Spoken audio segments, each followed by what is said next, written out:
Троската која е резултат на 3 децениското работење на Велешката топилница се изнајмува за експлоатација. Министерството за економија го распиша јавниот повик за доделување на концесијата. Екологистите сметаат дека најдобро решение за еколошкиот проблем е дислокација на јаловината. Сепак очекуваат конечно да се стави крај на штетните влијанија од неа, особено по здравието на луѓето. Активно го следиме она што се случува околу распишувањето на тендерот со Велешката згура.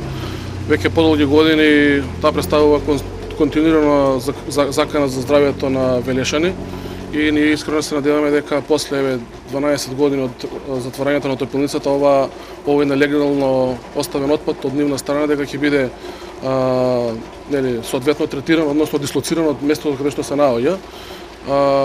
Нашиот став е дека не треба да се реупотребува, него дека треба да се дислоцира на место на кое што нема да заканува, представува дополнителна закана за животната средина и конечно Велес да се ослободи од историското загадување од страна на јаловината со згура за топилницата. Проблематични точки во земјава и бараат час поскоро сите инволвирани да ги прифатат решенијата кои екологистите ги на јаловината од работењето на топилницата во Велес, намалување на шумската сеча во Македонија, решавање на проблемот со индустриското загадување во Скопје и во Кавадарци.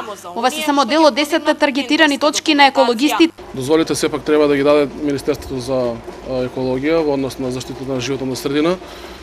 Сепак тоа не треба да биде слободно без контрола, него затворено и контролирано транспортирање со цел да не се дополнително наруши животната средина во Велес. Депонијата со троска е тешка 1,7 милиони тони. Во неа има цинк, олово и кадмиум. Истата е една од црните еколошки точки во земјава.